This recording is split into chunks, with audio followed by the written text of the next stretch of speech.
नमस्कार, business plus television HD को news bulletin business टुडेमा स्वागत छ। म रसिला कार्की। सुरुमा हेडलाइन्स। वैदेशिक रोजगारीमा जानेको संख्या घटे पनि रेमिट्यान्समा वृद्धि। चालु आर्थिक वर्षको 11 महिनामा 8 खर्ब 70 अर्ब 94 करोड रुपैयाँ रेमिट्यान्स भित्रिएको राष्ट्र बैंकको तथ्याङ्क।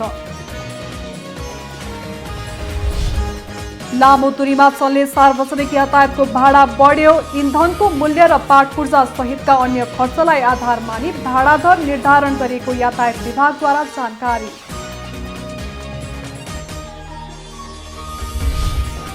बाँकेको खजुरा गाउँपालिकामा कानुनी शाखा तथा कानुनका कर्मचारी नहुँदा न्याय सम्पादनमा समस्या। न्यायिक समितिले गरेका न्याय सम्पादनका निर्णयहरू प्रभावकारी हुन नसकेको समेत गुनासो। उपभोगका लागि हुने आयात पछिल्लो 3 महिना यता तीव्र वृद्धि। उच्च दरको आयातको तुलनामा निर्यात न्यून हुँदा सुधारान्तर घाटामा गएको राष्ट्र बैंकद्वारा जानकारी।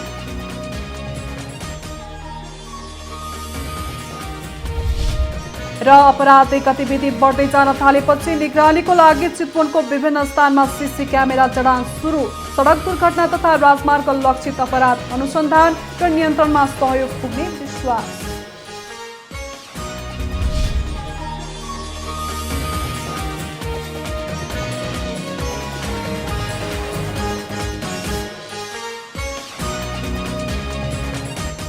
बिजनेस टुडेको सुरुमा चालु आर्थिक वर्षको 11 महिनामा वैदेशिक रोजगारीमा जाने घटे पनि रेमिट्यान्स बढेको सम्बन्धी समाचार। चालु आर्थिक वर्षको 11 महिनामा 8 खर्ब 70 अर्ब 94 करोड रुपैयाँ रेमिट्यान्स भित्रिएको छ। नेपाल राष्ट्र बैंकले सार्वजनिक गरेको देशको आर्थिक वित्तीय अवस्थामा उक्त रकम रेमिट्यान्स मार्फत नेपाल भित्रिएको उल्लेख गरेको छ। समीक्षा अवधिमा रेमिट्यान्स आप्रवाह 12.6% वृद्धि भई 8 खर्ब 70 अर्ब 94 करोड पुगेको छ। अघिल्लो वर्षको सोही अवधिमा रेमिट्यान्स आप्रवाह 3.3% घटेको थियो। अमेरिकी डलरमा रेमिट्यान्स आप्रवाह 10.4% वृद्धि भई 7 अर्ब 39 करोड पुगेको छ। अघिल्लो वर्ष यस्तो आप्रवाह 5.2% घटेको थियो। समीक्षा अवधिमा वैदेशिक रोजगारीका लागि अन्तिम श्रम स्वीकृति लिने नेपालीको संख्या 59.9% घटेको छ। अघिल्लो वर्षको सोही अवधिमा यस्तो संख्या 12.4% घटेको थियो। वैदेशिक रोजगारीका लागि पूर्ण श्रम स्वीकृति लिने नेपालीको संख्या समीक्षा अवधिमा 47.1% घटेको छ। अघिल्लो वर्षको सोही अवधिमा यस्तो संख्या 31.1% घटेको थियो। नेपाल आयल निगम लिमिटेडले पेट्रोलियम पदार्थको मूल्य घटाएको छ। मूल्य वृद्धिको विषयलाई लिएर आन्दोलनरत संयुक्त विद्यार्थी संगठन र निगम बीच भएको वार्तापछि मूल्य घटाइएको हो। निगम सञ्चालक समितिको निर्णय बमोजिम बुधबार राति 12 बजेदेखि लागू हुने गरी पेट्रोल तथा डिजेल र मट्टीतेलको साबिकको खुद्रा बिक्री मूल्यमा प्रति लिटर 1 रुपैयाँ मूल्य घटाएको निगमले जनाएको छ। नयाँ मूल्य अनुसार अब पेट्रोल प्रति लिटर 128 र डिजेल तथा मट्टीतेलको मूल्य 111 रुपैयाँ कायम गरिएको छ। नेपाल विद्यार्थी संघ, अनेरासोब्यू क्रान्तिकारी, अनेरासोब्यू समाजवादी विद्यार्थी युनियन र अखिल छैठौँले मूल्यवृद्धि विरुद्ध आन्दोलन गरिरहेका थिए। सरकारले लामो दूरीमा चल्ने सार्वजनिक यातायातको भाडा वृद्धि गरेको छ। पेट्रोलियम पदार्थ र गाडीका पाटपूर्जाको मूल्य वृद्धिलाई आधार मानेर सरकारले 20 देखि 28% सम्म भाडा बढाएको हो। यातायात व्यवस्था विभागले बनाएको कार्यदलले बनाएको प्रतिवेदन अनुसार सरकारले यात्रुवाहक सवारीमा 28% भाडा वृद्धि गरेको छ। त्यस्तै पहाडी बाटोमा सञ्चालन हुने मालवाहक सवारीको भाडा 20% र तराईको बाटोमा सञ्चालन हुने मालवाहक सवारीको भाडा 26% वृद्धि गरिएको छ। सरकारले 2065 सालमा बनाएको वैज्ञानिक भाडा समायोजनको नियम अनुसार इन्धनको मूल्यलाई 35 र पाटपूर्जा सहितका अन्य खर्चलाई 65% मानी भाडा दर निर्धारण गरिएको विभागले जनाएको छ। सार्वजनिक यातायात सञ्चालनसँग सम्बन्धित लगानी तथा खर्च सम्बन्धमा विभागले गरेको बजार अध्ययन र सरकारवाला पक्षहरूसँग गरिएको परामर्श समेतका आधारमा पहिचान गरी यातायात श्रमिकको पारिश्रमिक, इन्धन, टायर, ब्याज, सञ्चालन खर्च र सञ्चालन मुनाफा लगायतका मूल्य सूचकहरूमा देखिएको मूल्य वृद्धिको आधारमा सार्वजनिक यातायातका सवारीको भाडामा समायोजन गरिएको विभागले सूचना जारी गरेर जानकारी दिएको छ। बिजनेस टुडेमा पालो भएको छ ब्रेकको।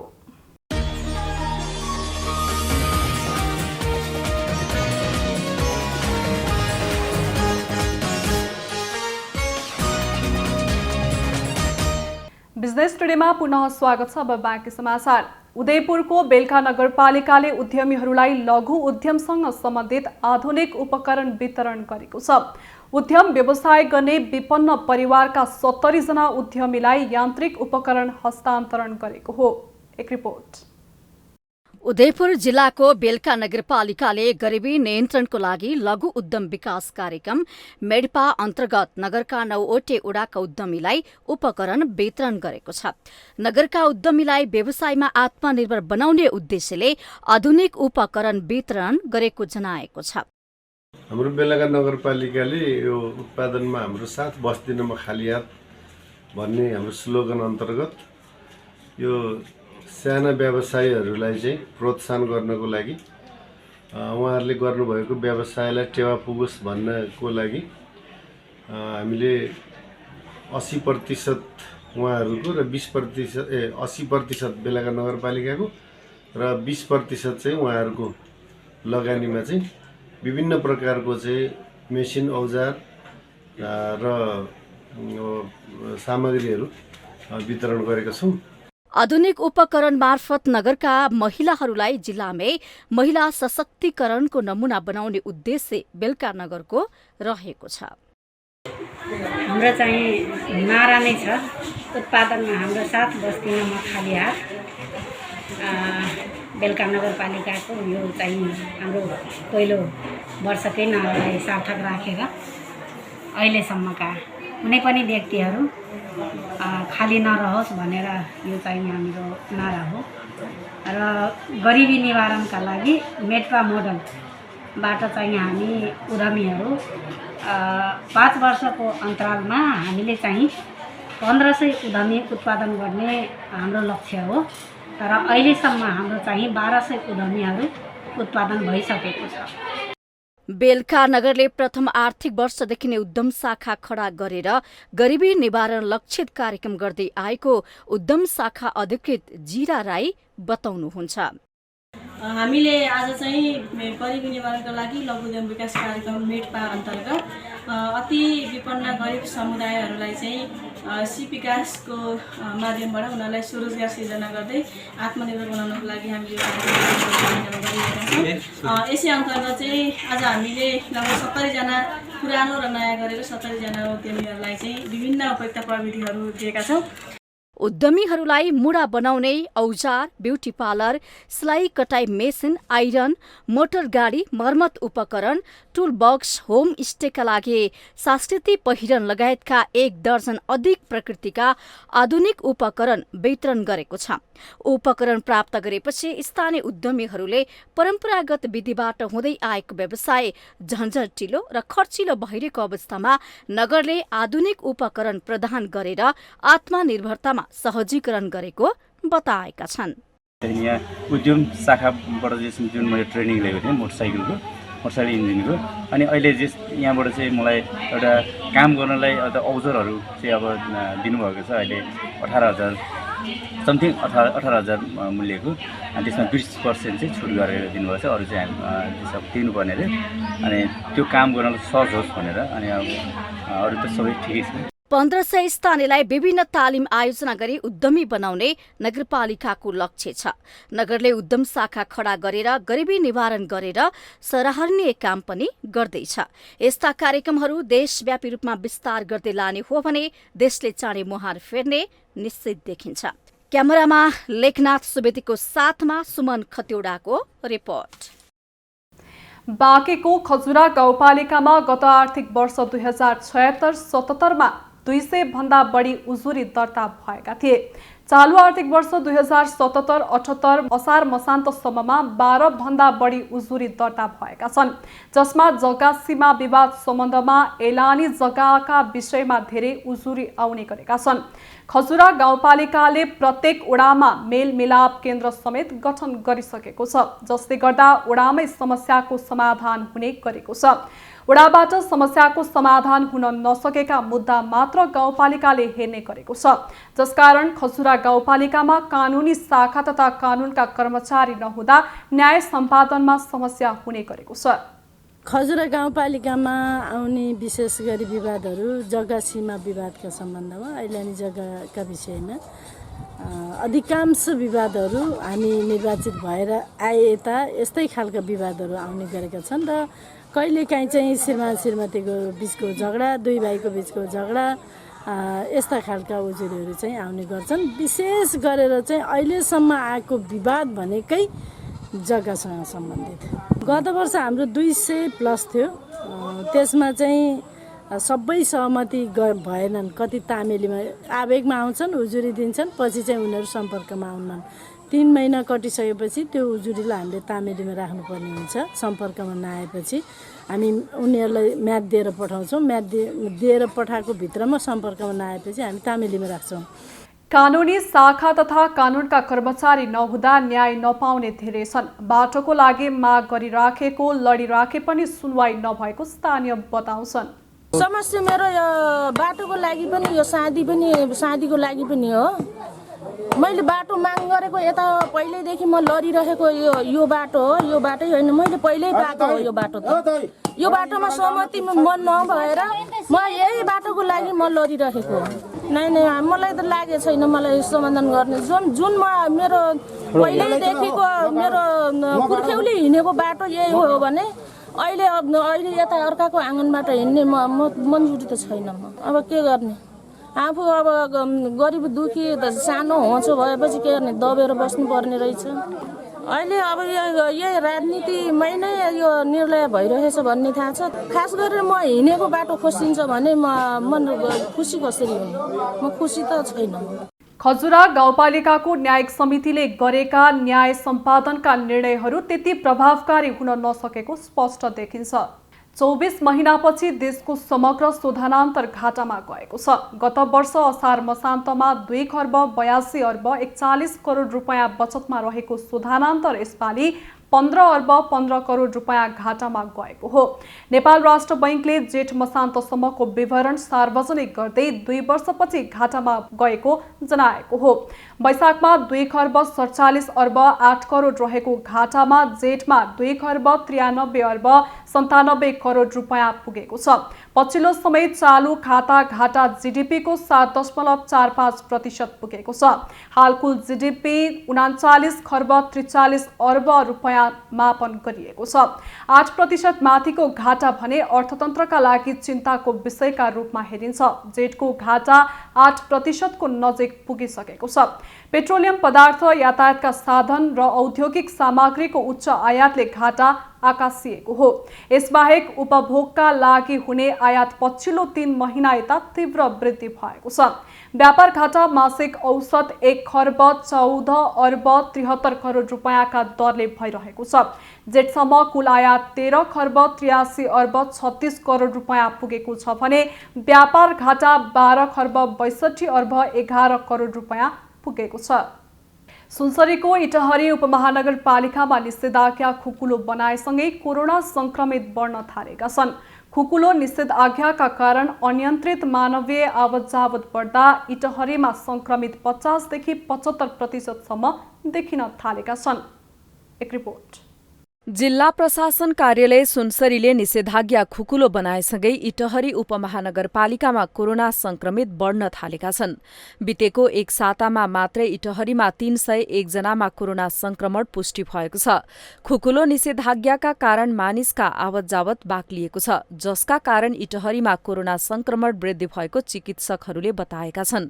यसरी निषेधाज्ञा खुकुलो हुँदै जाने हो भने इटहरीको अवस्था भयावह हुने भन्दै चिकित्सकहरूले चिन्ता व्यक्त गरेका छन्। अहिलेको हाल भन्नुपर्दाखेरि एडमिसन रेट चाहिँ बढी नै रहेको छ होइन पहिलाको तुलनामा र पिसिआर कलेक्सन यहाँ हाम्रो रेगुलर भइरहेको छ र पहिलाको र अहिलेको अवस्थामा भन्नुपर्दाखेरि चाहिँ पिसिआरको रेट पनि पोजिटिभ केसको रेट चाहिँ एकदमै दिनानुदिन चाहिँ बढिरहेको छ होइन र मलाई जहाँसम्म लाग्छ मेरो एक्सपिरियन्समा भन्नुपर्दाखेरि चाहिँ यो लकडाउन खुकुलो भएदेखि चाहिँ पिसिआरको रेट एकदमै बढेको अवस्था पाइएको छ होइन अनि यसलाई हामीले चाहिँ अब कन्ट्रोल गर्नको लागि चाहिँ अब जुन लकडाउन खुकुलो छ यसलाई एकदमै अब सामाजिक दूरी कायम गरेर अनि त्यस पछाडि लकडाउनमा अलिक कडाइ रूपमा केही रुल्स बनाएपछि मात्रै मलाई चाहिँ जहाँसम्म लाग्छ यो चाहिँ यसको हाम्रो जुन पोजिटिभ केस बढिरहेको छ त्यसलाई चाहिँ हामीले चाहिँ त्यसको चाहिँ रेट घटाउन सक्छौँ जस्तो लाग्छ। इटहरी उपमहानगरपालिका र उद्योग वाणिज्य संघले गरी 2 ठाउँमा 130 बेड क्षमताको आइसोलेसन र 6 बेडको कोभिड विशेष अस्पताल पनि सञ्चालनमा छ। संक्रमण नियन्त्रणको लागि सबैलाई खोप उपलब्ध गराउन प्रयासरत रहेको उपमहानगरपालिकाको भनाइ छ। अब हामीले यस्तो हो, हामीले यो नियमित प्रक्रियाहरूलाई अगाडि बढाइरहेका छौँ। जस्तै अब एउटा त हामीले परीक्षणको दायरालाई हामीले उहाँहरूले डिमान्ड गरे जति पर डे हामी टेस्ट गरिरहेका छौँ होइन।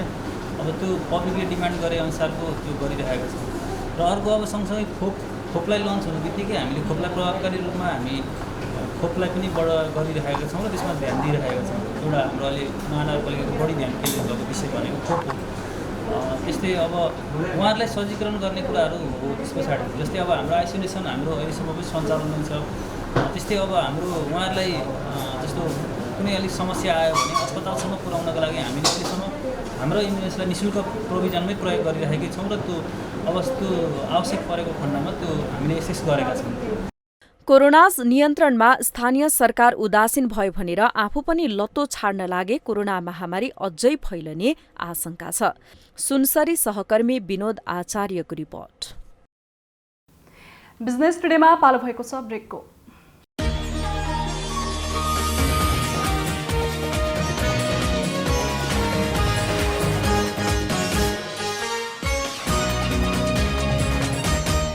बिजनेस टुडेमा पुनः स्वागत छ। अब बाँकी समाचार।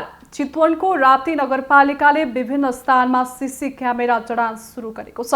नगरमा अपराधिक गतिविधि बढ्दै जान थालेपछि निगरानीको लागि सीसी क्यामेरा जडान अघि बढेको हो। आर्थिक वर्ष 2077-78 को वार्षिक विनियोजित बजेटबाट चितवनको राप्ती नगरपालिकाको विभिन्न संवेदनशील स्थानहरूमा उच्च स्तरीय क्यामेरा जडान गर्न लागेको छ। कुल 10,14,000 मूल्यको लागतमा 14 ठाउँमा सीसी क्यामेरा जडान गर्न लागि हो। करिब 3 वर्ष अगाडि नै एउटा प्लानिङ गरेका थियौँ।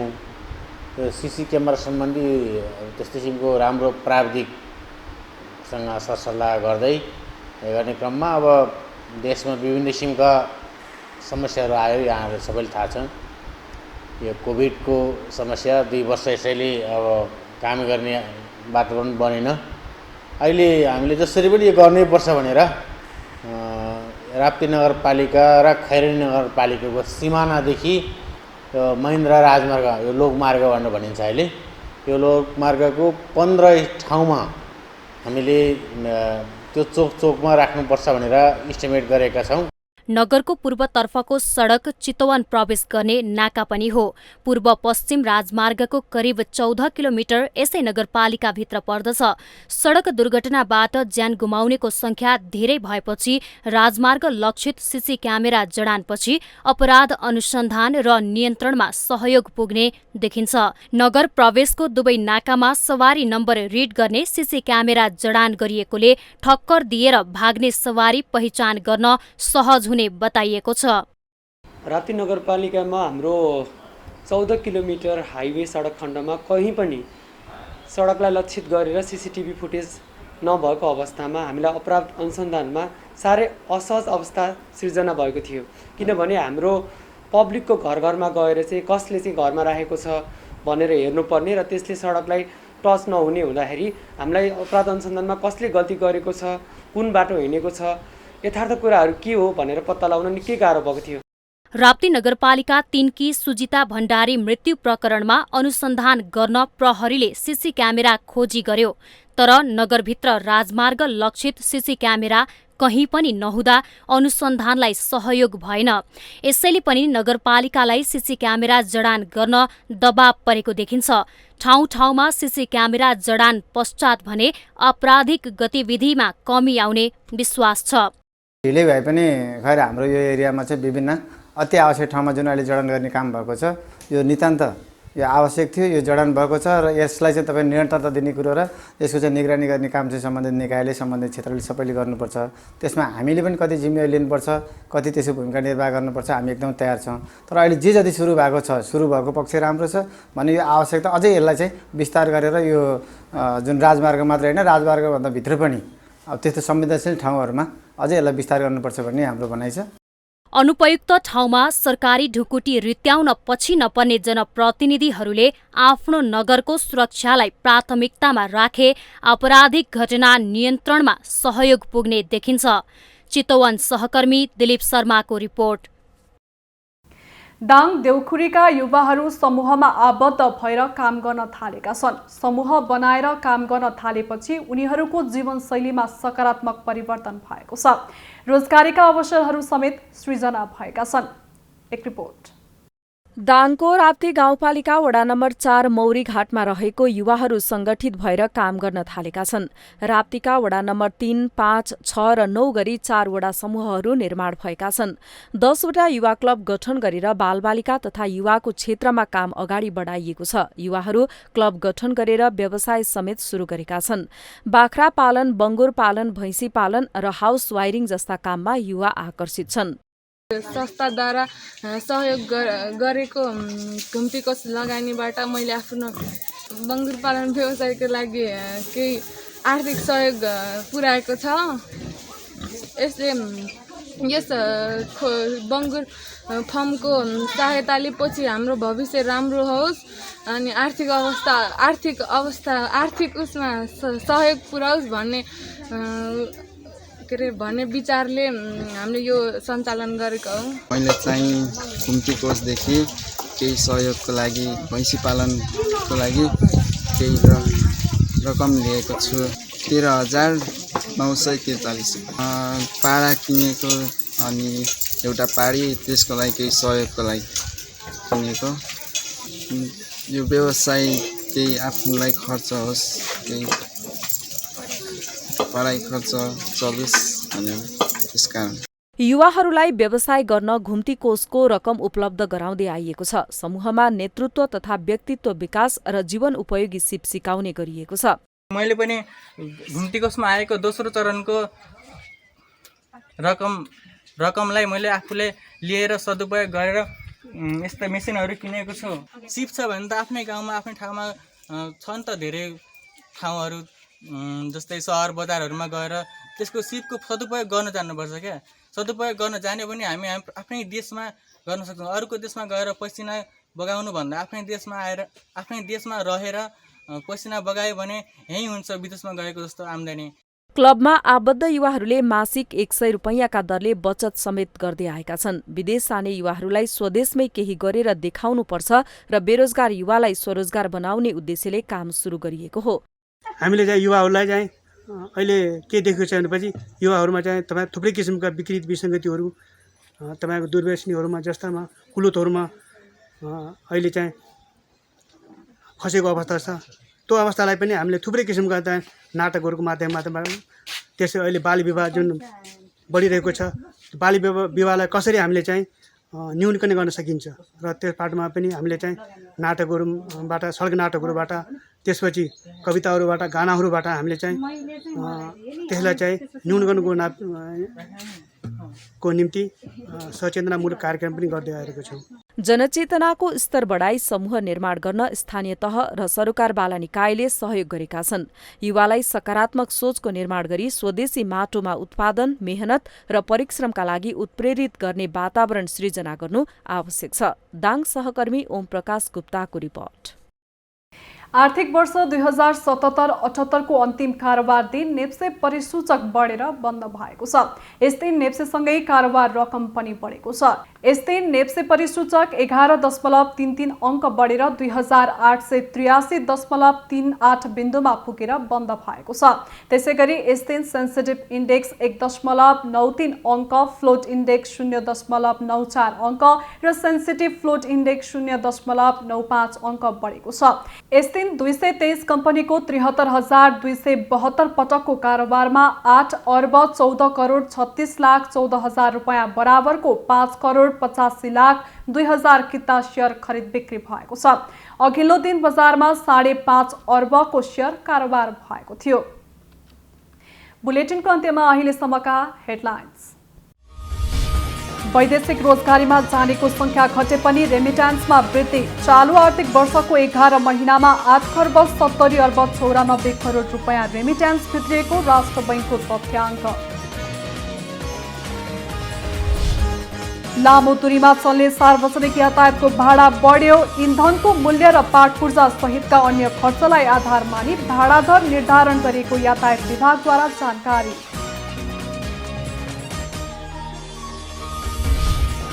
बाँकेको खजुरा गाउँपालिकामा कानुनी शाखा तथा कानुनका कर्मचारी नहुँदा न्याय सम्पादनमा समस्या। न्यायिक समितिले गरेका न्याय सम्पादनका निर्णयहरू प्रभावकारी हुन नसकेको समेत गुनासो। उपभोगका लागि हुने आयात पछिल्लो 3 महिना यता तीव्र वृद्धि। उच्च दरको आयातको तुलनामा निर्यात न्यून हुँदा सुधारान्तर घाटामा गएको राष्ट्र बैंकद्वारा जानकारी।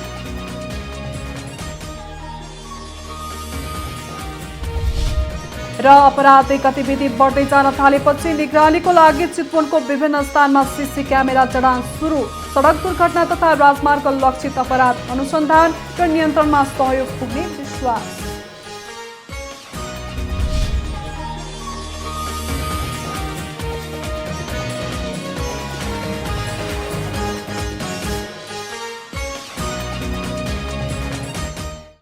बिजनेस टुडे अहिलेलाई यति नै। हेर्दै रहनुहोला business plus television HD। Business plus, business first. नमस्ते।